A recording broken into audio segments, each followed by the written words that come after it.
Second chances are great, that is, if you are the one on the receiving end. But how about giving second chances to your enemies? They can use this opportunity to recover their power and social influence and come back to destroy you. History is full of real-life examples of this grave error. Even movies and television dramas use this as their main plot. Uncover the shocking truths hidden in social dynamics that could turn your act of mercy into your worst mistake that may lead to your final downfall.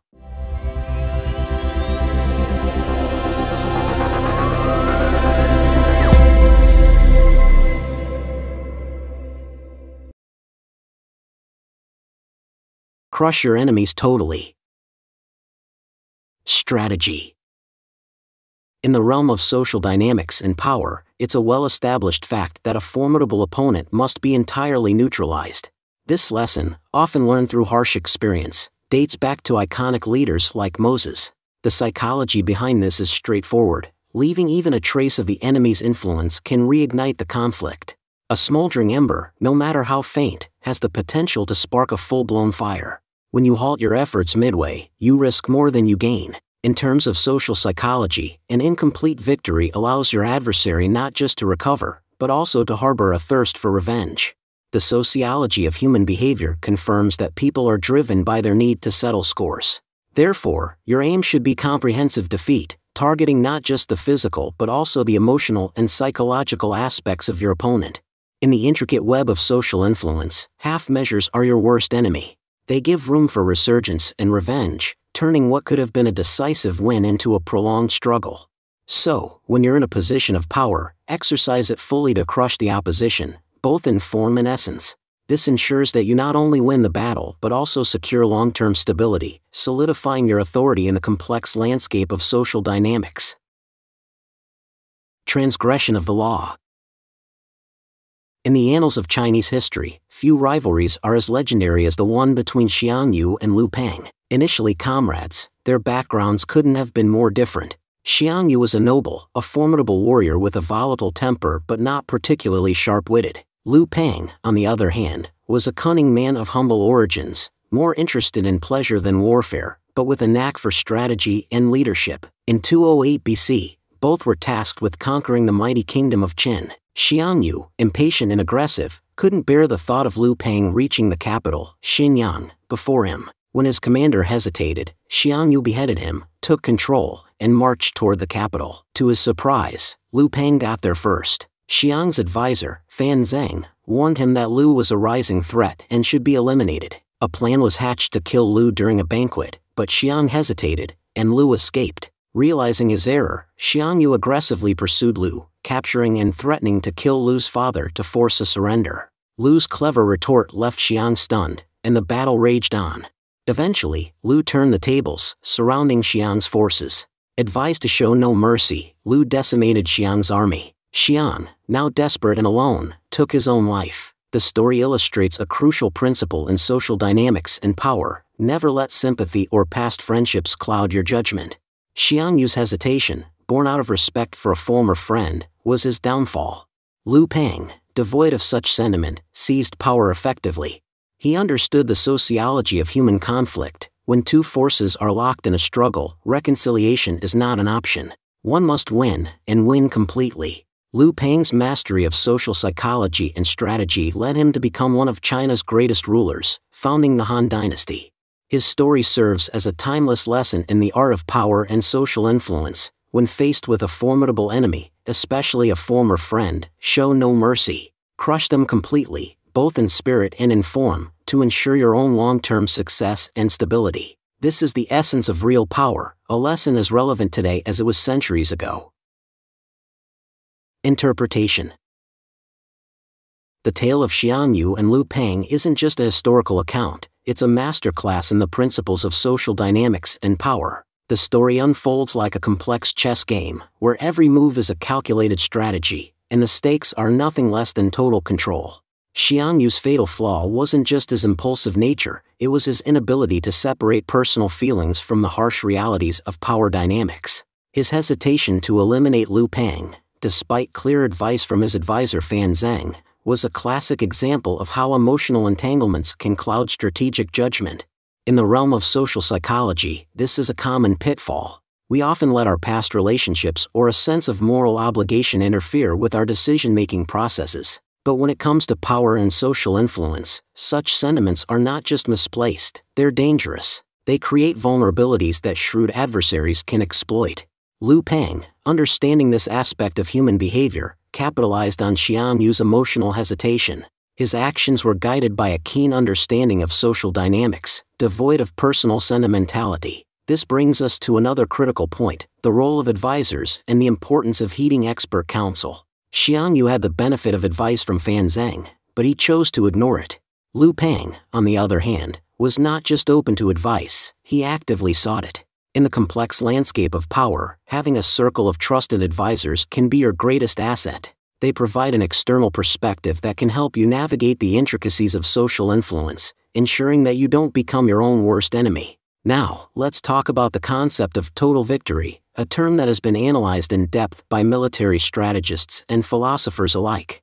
The idea is simple but profound. When you engage in a conflict, your aim should be to eliminate any possibility of future threats. This is not just a military strategy, it's a principle that applies universally, whether you're negotiating a business deal, navigating office politics, or even in personal relationships. A half victory is a future liability. It leaves the door open for future conflicts, revenge, and instability. In the world of sociology and social psychology, this is known as closing the loop. You don't leave things to chance or incomplete. You take decisive actions that prevent future complications. This is precisely what Lu Peng did. He didn't just defeat Xiang Yu, he crushed him so thoroughly that he eliminated any possibility of future rebellion. And in doing so, he secured his own position of power for years to come, eventually founding the Han Dynasty, one of the most prosperous and stable periods in Chinese history. So, what's the takeaway here? In your quest for power and social influence, don't let emotions cloud your judgment. Be open to advice, especially from those who have a deep understanding of social dynamics. And when you have the upper hand, close the loop. Leave no room for future threats.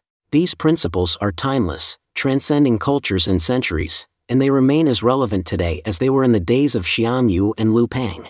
Whether you're a leader, a strategist, or anyone interested in the complex game of social influence and power, these lessons are invaluable. Remember, power isn't just about winning battles, it's about winning the war. And to win the war, you must be willing to do what it takes, and that means crushing your enemies completely.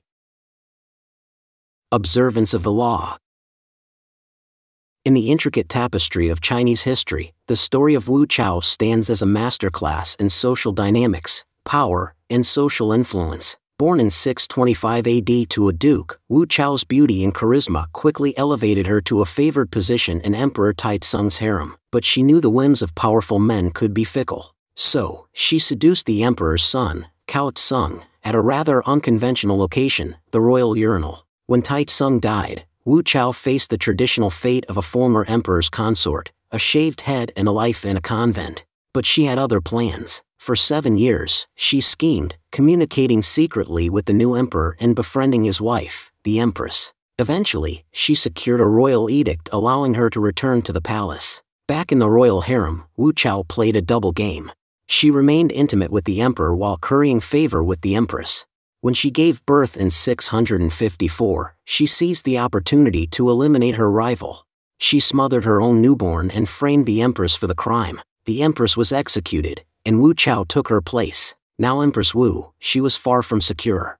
The palace was a hotbed of social psychology, teeming with potential rivals. She had to be vigilant. When she suspected her niece was becoming the emperor's favorite, she poisoned her. Her own son, once the heir apparent, met a similar fate. When Taizong died, she manipulated her way to ensure her least competent son ascended the throne, allowing her to continue ruling from behind the scenes. Over the next 5 years, Wu Chao quashed numerous palace coups. By 688, she had eliminated all opposition. She declared herself a divine descendant of Buddha and, in 690, was named the Holy and Divine Emperor of China. She ruled unchallenged for over a decade, until she was forced to abdicate at the age of 80. The story of Wu Chao is a lesson in the sociology of power. She understood that in the perilous landscape of royal politics, hesitation or weakness could be fatal. She had to be ruthless, even more so because she was a woman in a man's world. Her reign, one of the longest in Chinese history, is a testament to her mastery of social dynamics and social influence. She is remembered not just for her bloody rise to power, but as one of China's most effective rulers.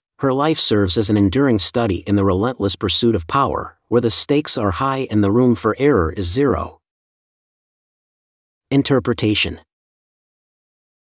Wu Chao's story isn't just a historical account, it's a playbook on the art of power and social dynamics. Her journey from a mere concubine to the throne of China is a case study in social psychology and sociology, illustrating how one can navigate a perilous landscape filled with rivals and threats. Wu Chao was acutely aware that her position was never secure, even after she became empress. This is a crucial lesson in the psychology of power. Complacency is your enemy. In a world where social influence is currency, Wu Chao was a master investor. She didn't just eliminate her rivals, she also manipulated public perception. By framing the empress for the murder of her own child, she not only removed a competitor but also solidified her position as the victim and the empress as the villain. This is social influence at its most potent, controlling the narrative to serve your ends. Her actions after becoming empress further demonstrate her understanding of sociology and social dynamics. She knew that power vacuums are dangerous. When one rival falls, another rises to take their place.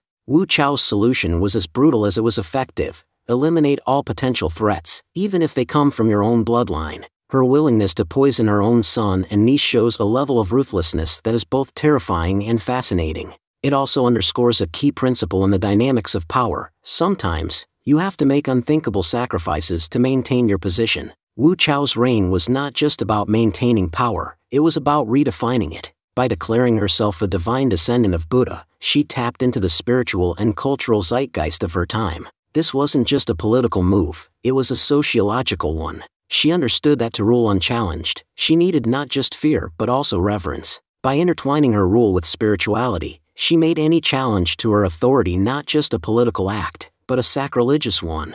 Even in her final years, Wu Chao's understanding of social psychology was evident. Forced to abdicate at the age of 80, she did so without leaving any strong rivals who could undo her legacy. She had effectively played the Game of Thrones and won, leaving a vacuum that only she could fill. Her abdication wasn't a defeat, it was a strategic withdrawal, a final masterstroke in a life dedicated to the pursuit of power. In summary, Wu Chao's life is a compelling lesson in the complexities of power, social influence, and social dynamics. Her strategies, ruthless, calculated, and effective, offer timeless insights into human behavior and the sociology of power. She remains a fascinating figure, not just in the annals of Chinese history, but in the study of power dynamics and social psychology. Her story is a testament to what can be achieved when one understands the nuances of social influence and wields it with unparalleled skill.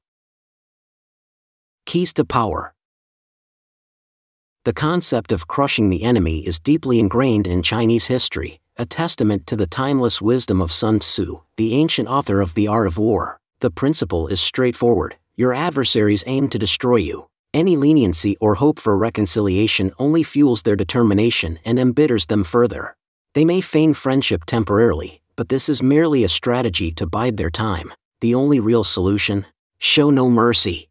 Obliterate your enemies as thoroughly as they would obliterate you. The only peace you can ever hope to achieve comes from their complete absence. Mao Zedong, an avid reader of Sun Tzu and Chinese history, understood this law well. In 1934, Mao and his under-equipped army retreated to the mountains of western China to evade Chiang Kai-shek's superior forces. By 1937, Mao's army had dwindled, leading Chiang to focus on the Japanese invasion, thinking the communists were no longer a threat. A decade later, Mao's forces had recovered sufficiently to overthrow Chiang, who had neglected the ancient wisdom of annihilating his enemy. Chiang and his army were forced to flee to Taiwan, and his regime vanished from mainland China. The concept of total victory is as old as biblical times. Moses, guided by divine wisdom, understood the necessity of crushing the enemy. When the Red Sea closed on the pursuing Egyptians, not a single one survived. Moses also ordered the slaughter of those who worshipped the golden calf and commanded his followers to show no mercy to the tribes of Canaan.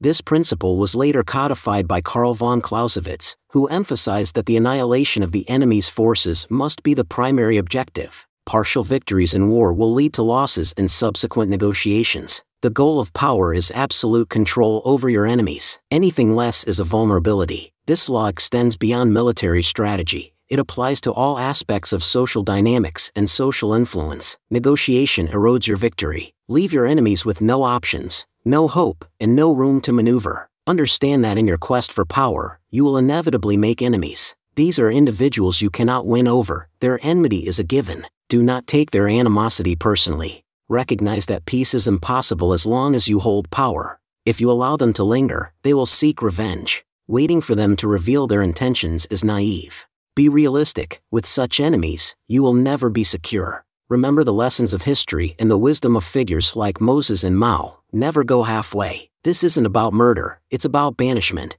Once sufficiently weakened and exiled, your enemies become harmless. They lose all hope of recovery and can no longer harm you. If immediate banishment isn't possible, at least be aware that they are plotting against you. Your only weapon is your own vigilance. If you can't act immediately, plan for the most opportune moment to strike. In the realm of social psychology, sociology, and power dynamics, this law is immutable. Show no mercy, leave no room for negotiation, and you will secure your power effectively.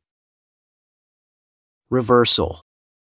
While the principle of crushing your enemies is a cornerstone in the realm of social dynamics and power, there are rare instances when it might be more strategic to let your adversaries self-destruct.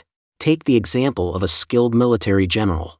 He knows that attacking a cornered army can make its soldiers fight with unprecedented ferocity. In such cases, it may be wiser to provide them an escape route. As they retreat, they exhaust themselves, becoming more demoralized than they would be by a direct defeat. So, when you've got someone on the ropes, and you're absolutely certain they have no chance of recovery, you might consider letting them be architects of their own downfall. They destroy themselves, and you're spared the emotional toll. However, this approach isn't without its pitfalls. For instance, consider the Treaty of Versailles and its long-lasting impact on Germany. The bitterness it generated led to years of plotting and eventual resurgence. Here's the crux: showing leniency can be a double-edged sword. It might embolden your enemy, who still harbors resentment but now has room to maneuver. In the complex landscape of social psychology and sociology, leniency can be misinterpreted as weakness, giving your enemy the space and time to plot against you. So, what's the best course of action in the intricate game of social influence and power? More often than not, it's to decisively crush your enemy. If they spend years plotting revenge, don't let your guard down. Be prepared to crush them again. The key takeaway in the realm of power and social dynamics is this: it's almost always wiser to eliminate the threat completely rather than leave room for future conflict. Keep your strategy tight, your actions decisive, and your guard perpetually up. If you enjoyed or learned something from this video, do me a favor and give it a like, share it to your friends, and hit that subscribe button. Also, hit that notification bell so you won't miss our next uploads. See you on the next video.